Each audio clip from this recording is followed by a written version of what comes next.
مدینہ منورہ لائی گئی. ان کی لاش بھی اونٹ پہ رکھی گئی. جب اونٹ پہ رکھ کر اونٹ کا رخ کیا جاتا مدینہ کی طرف, اونٹ فوراً بیٹھ جاتا. اونٹ کا رخ کیا جاتا دوسری جانب تو اونٹ چل پڑتا. باقی تینوں سمتوں پہ اونٹ چل پڑتا, لیکن جب اونٹ کو نکیل موڑ کر واپس مدینہ کی طرف موڑتے اونٹ فوراً بیٹھ جاتا. یہ کوشش بارہا پہم کی گئی لیکن نتیجہ کوئی نہ نکلا, اونٹ بیٹھ جاتا. تو آپ علیہ السلام نے فرمایا کہ اس کے گھر سے پوچھو, کوئی گھر سے آتے ہوئے بات تو کہہ کے نہیں آئے تھے. یعنی کہ بیوی نے کہا تھا کہ میں نے تانا دیا تھا کہ مجھے پتہ ہے عمر بن جموع نے واپس آ جانا ہے, تو انہوں نے کہا تھا اللہ مجھے واپس نہ لوٹانا مجھے وہیں. تو آپ فرمایا تھا اللہ نے اس شہید کی دعا کو قبول کیا. اونٹ ہر سمت پہ چل نکلتا ہے لیکن مدینے کی سمت پہ نہیں جاتا, لہٰذا ان کو احد کے میدان میں دفن کر دیا. گزشتہ جمعہ میں نے یہ عرض کیا تھا کہ اللہ پاک نے مسلمانوں کو فتح دے دی, کفار قتل ہوئے اور سرپٹ بھاگے. سیدنا حمزہ رضی اللہ عنہ کی شہادت میں نے بیان کی تھی کہ وہ شہید ہو گئے, کچھ اور صحابہ شہید ہوئے. اور اس کے بعد جب اچانک مسلمانوں کی طرف سے حلہ بولا تو عورتیں اور ان کے سارے بھاگے اور مسلمان مال غنیمت اکٹھا کرنا شروع کر دیا. 50 صحابہ کو آپ نے درے پہ بٹھایا تھا اور یہ بار بار فرمایا تھا کہ کوئی بھی درے سے نیچے نہ اترے جب تک میری واضح ہدایات نہ آئیں.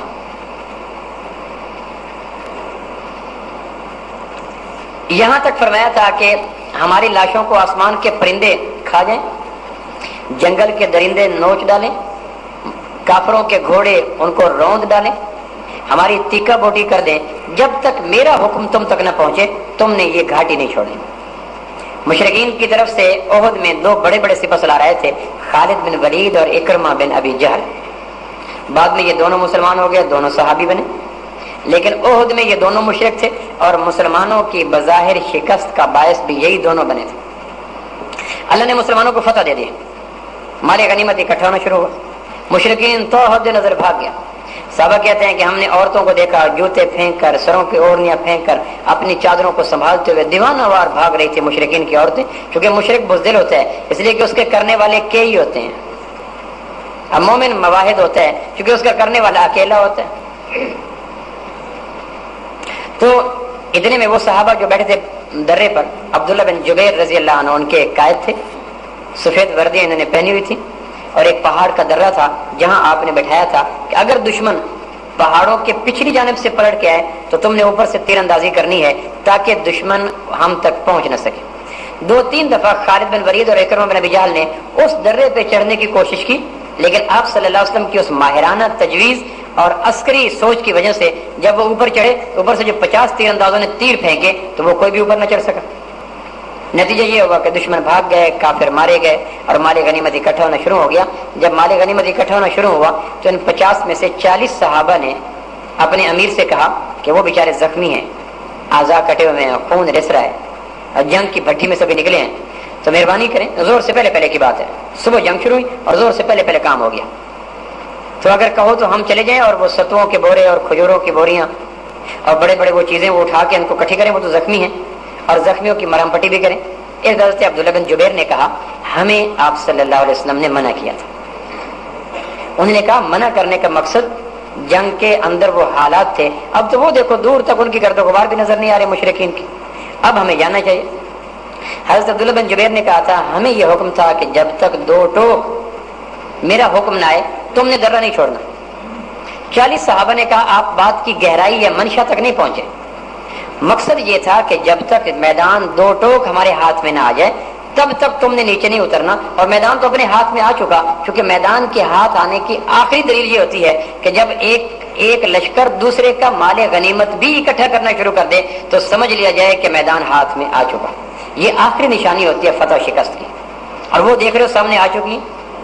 اس پر 40 صحابہ اس سے نیچے اترے. اب ان کے لباس تھے سفید, عام جنگی لباس نہیں تھے. جب وہ نیچے اترے تو سفید لباس سے جو نیچے اترے تو دور سے اکرمہ اور خالد یہ بھی بھاگنے والوں میں تھے. انہوں نے کہا وہ درہ خالی ہو گیا. تو دونوں تھے ماہر جنگجو. انہوں نے 200 مشرکین بھاگتے ہوئے کو اکٹھا کیا اور اکٹھا کر کے پہاڑ کی دوسری جانب سے آئے. پہلے 50 تیر انداز تھے, لہذا بیک وقت 50 تیر پڑتے تھے. اب 10 تیر انداز تھے اور بیک وقت 10 تیر پڑ رہے تھے. تو 200 آدمیوں کا قافلہ لے کر خالد اور اکرمہ یہ پشت سے آ کر جو اوپر چڑھے تو اوپر 10 صحابہ تھے اور 10 کو شہید کر دیا. اس میں جو سپس ان کے امیر تھے حضرت عبداللہ بن جبیر وہ بھی شہید ہو گئے۔ مسلمان اطمینان کے ساتھ مال غنیمت اکٹھا کر رہے تھے، کیونکہ نبوت کا حکم تھا کہ مال غنیمت اکٹھا کر کے ایک جگہ رکھا کرو۔ ان کے ذہن میں نہیں تھا کہ اب کچھ آفت ہمارے اوپر آ سکتی ہے، لیکن مسلمانوں کی فتح کا راز تو اطاعت مصطفیٰ صلی اللہ تعالی علیہ وسلم میں ہے۔ اور اس وقت صحابہ نے جان بوجھ کر نافرمانی نہیں کی، صحابہ تو عمر بھر اطاعت کرتے رہے۔ اجتہادی غلطی ہوئی، ایک یہ کہہ رہا تھا کہ میرے ذہن میں حضور صلی اللہ علیہ وسلم کے یہاں روکنے کا منشا فتح تک تھا، دوسرے کہہ رہے تھے نہیں تا آخر تک تھا۔ اجتہادی لفظ ہوئی، کوئی شعوری نہیں ہوئی۔ جس طرح ہم جان بوجھ کے غلطی کرتے ہیں، صحابہ معاذ اللہ یہ نہیں کرتے تھے۔ اجتہادی لفظش ہوئی، لیکن اللہ کو پسند نہیں آیا کہ جو قوم میرے نبی کی تعلیمات کو پس پشت کر دے، اللہ کی مدد اس قوم کے ساتھ کبھی نہیں ہوتی۔ بس پھر کیا ہوا؟ آپ صلی اللہ علیہ وسلم کھڑے ہیں، صحابہ اکٹھے مال غنیمت کر رہے ہیں، اوپر سے جو 200 سوار اچانک چڑھا اور سب کے پاس تیر، انہوں نے جو تیر 200 کھولا، اچانک بلندیوں سے پستیوں پہ تیر ہے، تو وہ جو 200 تیر آپ یوں سمجھیں کہ پہلے تو گمان ہی کوئی نہیں تھا، بیک وقت تیز دھاروں والے جو 200 تیر نیچے اترے تو یوں لگ رہا تھا جیسے بارش ہو گئی ہے، کسی کی آنکھ پہ، کسی کے کان پہ، کسی کی پیٹھ پہ، کسی کے سینے پہ، کسی کے سر پہ اور کسی کے بازو پہ۔ انہوں نے دیکھا یہ کیا ہوا، تو ادھر دیکھا تو اوپر منہ پہ تیر، آنکھوں پہ تیر، تیروں پہ تیر، تیروں پہ تیر، اچانک غیر متوقع صورتحال، یہ کیا ہو گیا؟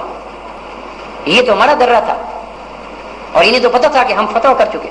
گمان یہ ہوا کہ اپنوں نے تیر اندازی کر دی۔ اتنے میں جو تیر ہوئے تو مسلمان جو صحابہ وہاں کھڑے تھے وہ 3-4 حصوں میں تقسیم ہو گئے، کچھ مدینہ کی طرف بھاگ گئے، سمجھ نہیں آ رہی تھی۔ ایمن کہتے ہیں ہم نے دیکھا سر پٹ گھوڑے دوڑاتے ہوئے لوگ مدینہ کی طرف آ رہے تھے۔ ہم جو مدینہ سے باہر نکلی، احد قریب تھا، 2-2.5 میل کے فاصلے پہ تھا پہاڑ، مدینہ سے 2-2.5 میل کے فاصلے پہ جنگ شروع تھی۔ تو ایمن رضی اللہ عنہ کہتے ہیں ہم نے دیکھا کہ لشکر بھاگتا ہوا مدینہ کی طرف آ رہا ہے۔ تو ہم نے کہا تمہیں کیا ہوا؟ انہوں نے کہا کچھ پتہ نہیں، اوپر سے تیر اندازی ہوئی ہے۔ انہوں نے کہا پھر میدان چھوڑ کے کیوں بھاگ گیا؟ انہوں نے کہا ہم سمجھ کچھ نہیں آ رہی، کہاں جائیں کس طرح سے جائیں پتہ نہیں چل رہا۔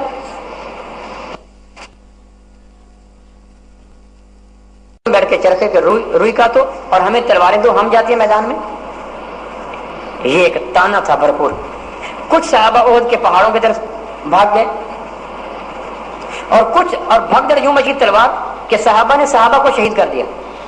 حضرت حذیفہ رضی اللہ عنہ کہتے ہیں میرے والد یمان وہاں آئے ہوئے تھے، ہم دونوں باپ بیٹا لڑنے کے لیے آئے تھے، تو اوپر سے جو بھگدڑ مچی پتہ نہ چلا، تو ایک صحابہ کا گروہ میرے باپ کی طرف بھاگا۔ میں نے کہا میرا باپ ہے، میرا باپ ہے، کچھ نہ کہو، کچھ نہ کہو۔